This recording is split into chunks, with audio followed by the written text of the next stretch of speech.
Hello everyone, welcome back to my channel. आज की class में हम करने वाले हैं class 9th English language and literature moments book का chapter that is the last leaf and discuss करेंगे हम इस चैप्टर के एनसीईआरटी क्वेश्चन आंसर्स। सभी क्वेश्चन आंसर्स मैंने आपके लिए बहुत ही सिंपल लैंग्वेज में फ्रेम कर दिए हैं। यहाँ मैं आपके लिए पिक्चर लगा दूंगी सभी क्वेश्चन आंसर्स की। कुछ अगर आपको ना क्लियरली विजिबल हो तो आप जूम करके देख लीजिएगा। Everything will be visible to you so clearly. Okay, तो स्टार्ट करते हैं क्वेश्चन नंबर 1 से। What is Johnsy's illness? What can cure her? The medicine और द विलिंगनेस टू लिव? देखिए, हमें पता है यहाँ पर जॉन्सी एंड स्यू जो है वो दो यंग आर्टिस्ट थे। जॉन्सी जो थी वो बीमार पड़ गई थी, ठीक है, लेकिन वो रिकवर नहीं कर रही थी। ओके, तो वो यही पूछ रहा है कि जॉन्सी को क्या बीमारी हुई थी, उसकी क्या इलनेस थी और उसको क्या चीज क्योर कर सकती थी। क्योर कर सकती थी मतलब क्या चीज उसको ठीक कर सकती थी? द मेडिसिन या उसकी विलिंगनेस टू लिव। विलिंगनेस मतलब जीने की इच्छा होना। ओके, तो क्या आंसर रहने वाला है इसका? Simple answer, Johnsy is suffering from pneumonia. Okay, सबसे पहले तो वो किससे सफर कर रही थी? निमोनिया से। She has lost all her hopes of recovering from her illness. Okay, तो वो सभी अपनी उम्मीदें जो थी ना रिकवर करने की, रिकवर मतलब वापस से ठीक हो जाना, तो वो सभी उम्मीदें खो चुकी थी। Only her willingness to live can cure her. सिर्फ क्या चीज उसे ठीक कर सकती थी? उसकी जीने की इच्छा शक्ति। Okay, according to the doctor medicine will not work if Johnsy has made up her mind that she is not going to get well. Doctor के अकॉर्डिंगली जॉन्सी जो है वो कभी ठीक नहीं हो पाएगी जब तक उसने अपने माइंड में ये चीज सेटअप कर ली कि वो जीना नहीं चाहती, वो ठीक होना नहीं चाहती। होता है ना, आपकी जो पॉजिटिव आउटलुक होता है ना टुवर्ड्स लाइफ, वही आपको कई बार डिफिकल्ट सिचुएशन से बाहर निकालता है। तो यहाँ पर भी वही है। अब मेडिसिन तो वो ले रही है, लेकिन मेडिसिन उसके ऊपर काम नहीं कर रही है, वर्क नहीं कर रही है। क्यों? क्योंकि उसने अपनी जो होप है ना रिकवर होने की, वो सब खो दी है। तो डॉक्टर का यही कहना है कि मेडिसिन इसके ऊपर तब तक काम नहीं करेंगी जब तक इसके अंदर जीने की शक्ति, इच्छा शक्ति नहीं होगी, विलिंगनेस नहीं होगी। Okay, clear? Question number 2, do you think the feeling of depression Johnsy has is common among teenagers? तो क्या हम कह सकते हैं कि जॉन्सी कहीं ना कहीं डिप्रेस्ड थी?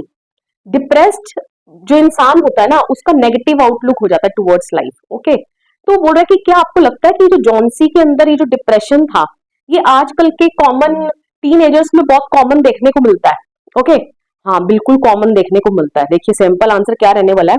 Yes, I think the feeling of depression Johnsy has is common among teenagers. ठीक है, सबसे पहले तो हमने जो स्टेटमेंट दी थी क्वेश्चन में, हम उसके साथ अग्री हुए कि हाँ, कि जो फीलिंग डिप्रेशन की जॉन्सी में थी वो आजकल के टीनेजर्स में देखने को मिलती है। Okay, their parents overburden them with their expectations to do good in their studies and build good careers. Okay, their parents मतलब यहाँ पर किसके पेरेंट्स? यंग टीनेजर्स के पेरेंट्स। ठीक है, जो यंग टीनेजर्स होते हैं उनके पेरेंट्स जो होते हैं उनके ऊपर काफी बर्डन डाल देते हैं। किस चीज का? उनकी काफी, पेरेंट्स की काफी एक्सपेक्टेशंस होती है, उम्मीदें होती हैं, राइट, कि उनका बच्चा स्टडीज में अच्छा करे, अपना करियर जो है वो अच्छे से बना पाए। ठीक है, क्योंकि पेरेंट्स को यही लगता है कि अगर अच्छे से नहीं पढ़ा तो करियर नहीं बिल्ड कर पाएगा अपना, और इधर उधर पूरी लाइफ वो धक्के ही खाता रहेगा, है ना, वो तो अर्न अच्छा कर ही नहीं सकता। ठीक है, तो पेरेंट्स अपनी एक्सपेक्टेशंस का बोझ जो होते हैं ना वो बच्चों के कंधों पर डाल देते हैं। यही लिखा हुआ है यहाँ पे, failing to which leaves them feel depressed and gloomy. ठीक है, फेलिंग टू विच मतलब कि if they are unable to meet their parents expectations, अगर वो अपने पेरेंट्स की एक्सपेक्टेशंस को मीट नहीं कर पाते हैं तो वो क्या फील करते हैं? Depressed, gloomy, sad. ठीक है, ग्लूमी मतलब वही sad. Okay, they even start cursing themselves for each and everything happening wrong to them. वो इवन की उनके साथ जो कुछ भी उनकी लाइफ में हो रहा है, ठीक है, गलत, वो अपने आप को उस चीज के लिए ब्लेम करना शुरू कर देते हैं and develop a negative outlook towards life. और उनका लाइफ के प्रति जो नजरिया होता है वो कैसा हो जाता है? नेगेटिव। वो हर एक चीज को नेगेटिव रूप में देखते हैं, राइट। तो हम कह सकते हैं कि हाँ, ये जो फीलिंग है डिप्रेशन की ये यंग टीनेजर्स में देखने को मिलती है। Okay, moving on to the next question, question number 3, Behrman has a dream, what is it, does it come true? Behrman यहाँ पर कौन है? हमें पता है ये एक 60 ईयर ओल्ड पेंटर है, जो कि हम आंसर में लिखेंगे भी। जो जॉन्सी जिस फ्लैट पर रहती है, ठीक है, she lives on the 3rd storey I think so, तो वो उसके ग्राउंड फ्लोर पे रहता है। ओके, तो अब वो बोल रहा है भरमन की एक ड्रीम थी, एक सपना था। Okay, what is it? वो क्या सपना क्या था? डज इट कम ट्रू, क्या वो उसकी जो सपना उसने देखा था क्या वो सच्चा साबित होता है, वो उसको प्रूव कर पाता है ट्रू। ओके, तो simple answer will be Bharman is a 60-year-old painter. His lifelong dream was to paint a masterpiece. Okay, तो भरमन जो है वो 60-year-old पेंटर है और उसकी लाइफ लॉन्ग ड्रीम, मतलब देखो 60 साल का हो गया है ना, बूढ़ा हो गया, ओल्ड एज में आ गया, तो उसकी लाइफ लॉन्ग ड्रीम जो थी वो क्या थी कि वो एक मास्टरपीस पेंट करे।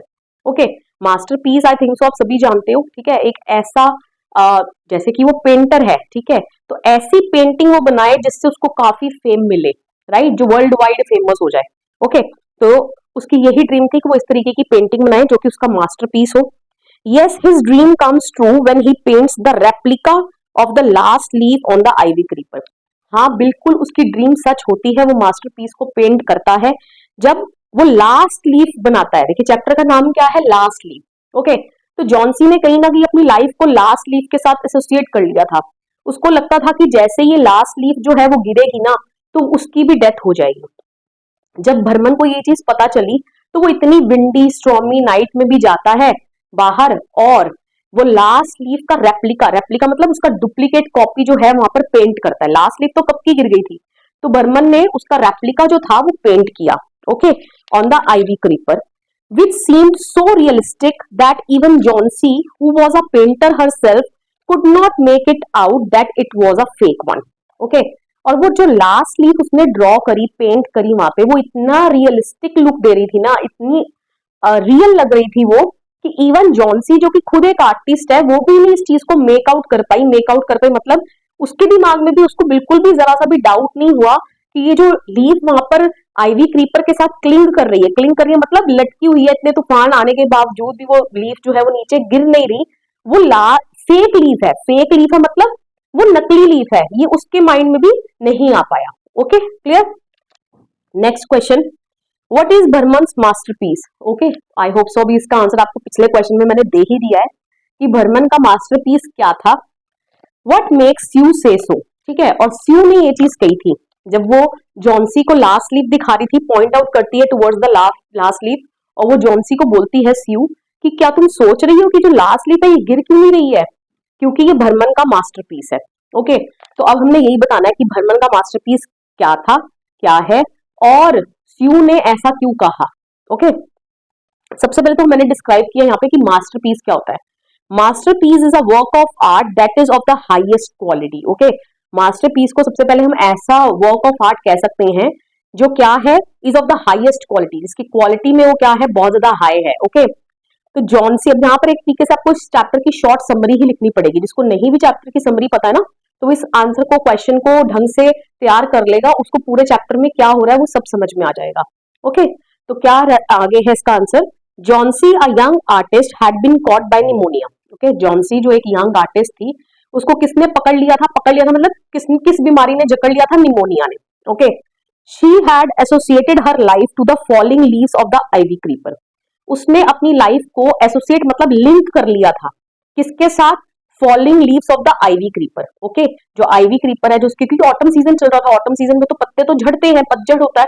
ओके, लेकिन उसने कहीं ना कहीं अपनी लाइफ को उन फॉलिंग लीव्स के साथ लिंक कर लिया था, एसोसिएट कर लिया था। उसको ऐसा लग रहा था कि जब इस आइवी क्रीपर की लास्ट लीफ गिरेगी तो उसकी भी मौत हो जाएगी। Okay, she thought that she would surely die as soon as the last leaf of the creeper fall down. Okay, यही मैंने अभी आपको बताया।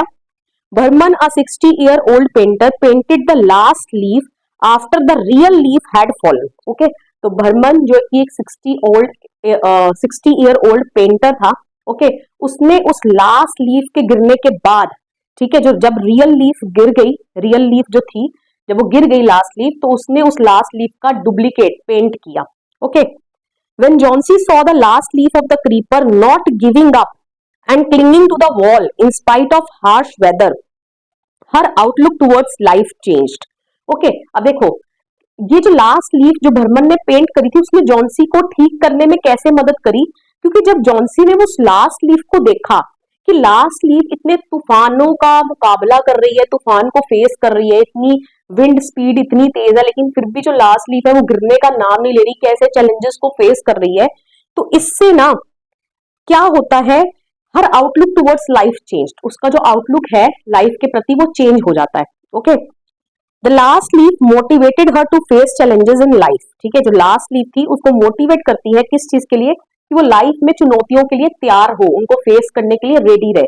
Okay, and rekindled in her the lost hope, rekindled मतलब दोबारा से उसके अंदर एक जोत जगा दी, किस चीज की, जो लॉस्ट होप, जो वो आशा की किरण खो चुकी थी ना कि वो कभी ठीक होगी, तो उस चीज को दोबारा से उस लास्ट लीफ ने रीकिंडल कर दिया, मतलब पुनर्जीवित कर दिया। Okay, she felt energetic and subsequently developed the willingness to live. Okay, तो वो एनर्जेटिक फील करने लगी और उसके अंदर जीने की इच्छा शक्ति जो है वो पैदा होने लगी। Okay, thus the last leaf was truly Burman's masterpiece that saved Johnson's life and made Sue say so।